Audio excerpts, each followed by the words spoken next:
उम्मा उम्मा तो ये अफगानिस्तान उम्मा नहीं है?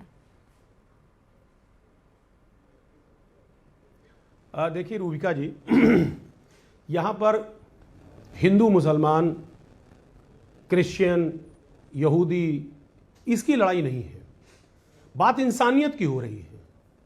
आपने खुद इस चीज़ को एहसास किया कि किस तरह ईरान पर जबरदस्ती युद्ध को थोपा गया, वहां के एक सुप्रीम लीडर को मार दिया गया।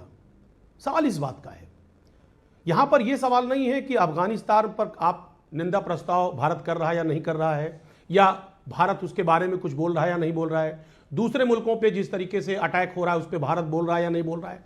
मकसद ये नहीं है कि हम केवल मुस्लिम जो भी देश हैं उसके बारे में हम बात करें। सवाल मुस्लिम देशों की बात नहीं है, सवाल यह है कि एक ऐसा मुल्क जो लड़ाई नहीं चाहता था लेकिन उसके सुप्रीम लीडर को मार दिया गया। सवाल क्या उठता है कि ईरान हमारा दोस्त है, हजारों सालों से दोस्त है, इलाज करवा रहे थे, हजारों सालों से दोस्त। मेरे सवाल का जवाब क्या ईरान के बारे में, ईरान जा रहे हैं बिल्कुल बगल में अफगानिस्तान पर ये जो अटैक किया है, वो वहां 500 लोग जो आप बार बार 160 बच्चियों के ऊपर जो अटैक किया गया, मैं फिर आपको बता रही हूँ, मैं उसकी कड़ी निंदा करती हूँ। कोई कायर ही होगा जो बच्चियों के स्कूल को इस तरीके से निशाना बनाएगा, और मुझे ये कहने में किसी तरह का कोई गुरेज नहीं है। वो जिस भी मुल्क ने किया है उसे सरासर हैवानियत कहेंगे और कुछ भी नहीं कहेंगे, and I have said it. लेकिन ये जो 500 लोग अपना इलाज करवा रहे थे अफगानिस्तान के अस्पताल में, वो कौन थे? वो इंसान नहीं थे? क्यों नहीं सड़क पर उतर रहे हैं इसके लिए?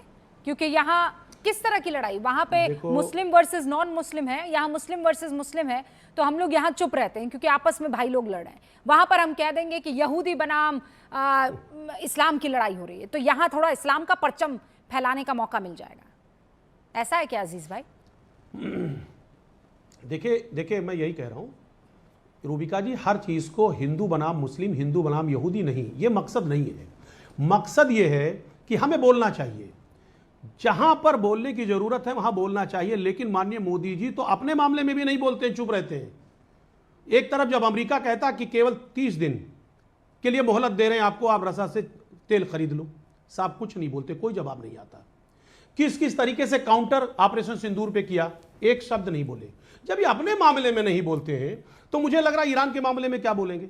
सवाल ये नहीं है कि अफगानिस्तान पे जो जंग हो रही है, अफगानिस्तान पे जो निर्मम हत्या की गई, जिस तरह वहां पर अटैक किया गया, बिल्कुल गलत है। कहीं पर भी जंग हो, कहीं पर निर्दोष मारे जाएं, कहीं पर जो एक आम पब्लिक मारी जाए, बिल्कुल गलत है। हर जगह की कड़ी निंदा करनी चाहिए। लेकिन हम तो विश्वगुरु हैं, हमारे प्रधानमंत्री जी तो विश्वगुरु हैं, इनकी जिम्मेदारी है कम से कम अपने जो मित्र यार हैं उनके बारे में दो शब्द बोले। तो जहां से हमारा निजी स्वार्थ क्या आपको फोन करके बोलेंगे? दो शब्द जिनको बोलने थे बोल दिया फोन करके। पूरे देश में हाहाकार मचा हुआ है। लखनऊ में बैठे मियां अजीज खान को फोन लगाइए, प्रधानमंत्री नरेंद्र मोदी दो शब्द कहना चाहते हैं। आपको क्यों कहेंगे? जिनको कहना उनको कह दिया है। तौहीन साहब जवाब दीजिए सबके। अरे जिन राष्ट्रीय अध्यक्षों से बात करनी थी उन्होंने कर दी, अब विपक्ष को फोन लगाकर कहेंगे कि भैया मैंने ये बात कर ली है, मैं पत्र जारी कर देता हूं। आपको थोड़ी उनको साधना है, जिनको साधना है साध चुके हैं वो। तौहीन जी जवाब दीजिए। क्यों विपक्ष इस देश नमस्ते रूबिका जी, राजनीतिक दल नहीं है? देखिए इस विपक्ष को जानकारी नहीं चाहिए क्या? अब मेरी बारी है, शांत हो जाइए अजीज भाई, शांत हो जाइए। देखिए इस विपक्ष की सोच जहां पर समाप्त होती है वहां से हमारी सोच शुरू होती है, तो बहुत बड़ा अंतर है विपक्ष की सोच में और हमारी सोच में। दो बातें इनको समझ में नहीं आ रही है कि सबसे पहले तो नॉन अलाइनमेंट के युग से multi alignment, India first multi alignment तक भारत ने एक लंबी दूरी तय कर ली है। नॉन अलाइनमेंट अर्थात असंरेखन और मल्टी अलाइनमेंट यानी बहुसंरेखन। तो हम इजराइल के भी मित्र हैं, हम ईरान के भी मित्र हैं। हमने जब ईरान ने दूसरे दिन सभी गल्फ देशों पर बमबारी की थी, हमने उसकी निंदा भी की थी, और जब खेमेनी की मृत्यु हुई तो जो हमें उपयुक्त लगा उस तरीके से हमने उनके एम्बेसी में जाकर अपने कंडोलेंस मैसेज को वहां पर अंकित भी किया। लेकिन अब ये एक्सपेक्ट करेंगे कि पार्लियामेंट में डिस्कशन हो, तो ये नहीं तय करने वाले हैं कि किस तरह से कंडोलेंस जो है पार्लियामेंट में। ये एक्सपेक्ट नहीं कर रहे हैं। वो क्या एक्सपेक्ट कर रहे हैं कि तौहीन सिन्हा अपनी पूरे पार्टी के कार्यकर्ताओं के साथ, प्रधानमंत्री नरेंद्र मोदी, अमित शाह, सब के सब आप लोग क्या करें, हाथ में ले ले बंदूकें और चले जाए ईरान के बॉर्डर पर।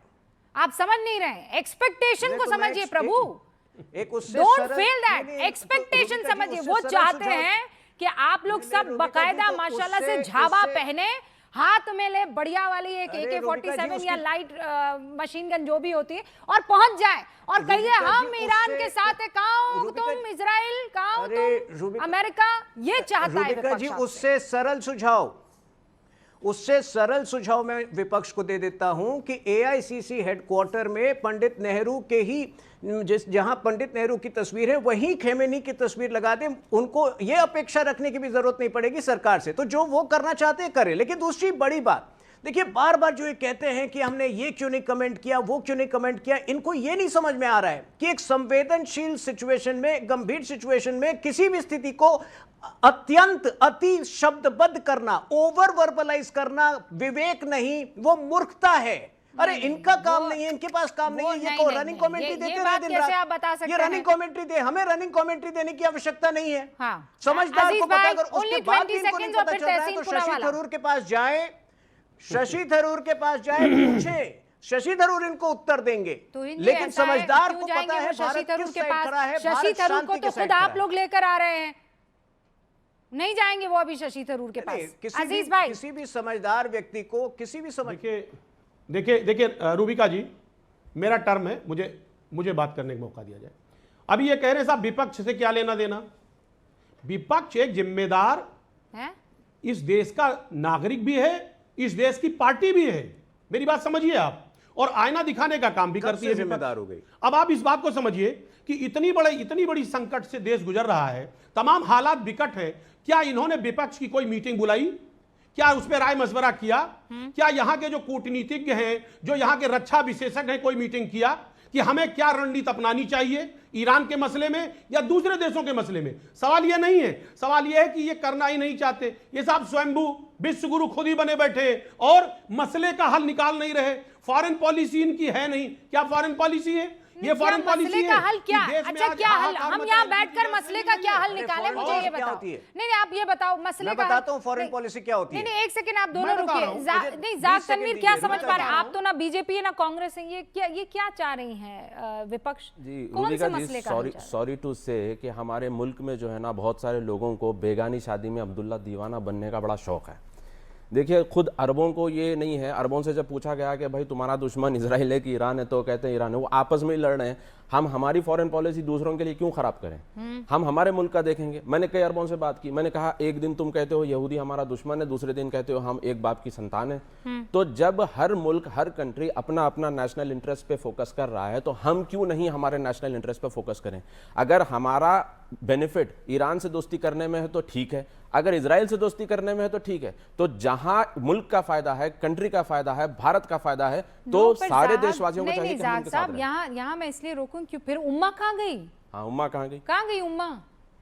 सोमालिया में होता है, उम्मा खामोश है। अफगानिस्तान में होता है, उम्मा खामोश है। यमन में होता है, उम्मा खामोश है। सीरिया में होता है, उम्मा खामोश है। ईरान में होता है तो उम्मा जाग जाती है। गाजा में होता है तो उम्मा जाग जाती है। तो ये सिलेक्टिव आउटरीच जो है ना, ये उम्मा का जो है हमारे पास, इसको गौर करने की ज़रूरत है। हाँ, अच्छा, बहुत सारे जो हमारे दूसरे व्यूअर्स जो उर्दू से बहुत ज़्यादा ताल्लुक़ नहीं रखते, उनको बता दूं, उम्मा कोई अम्मी अम्मी नहीं है। उम्मा इज़ हम, मतलब जो कौम है, मुसलमान कौम, उसे उम्मा कहते हैं।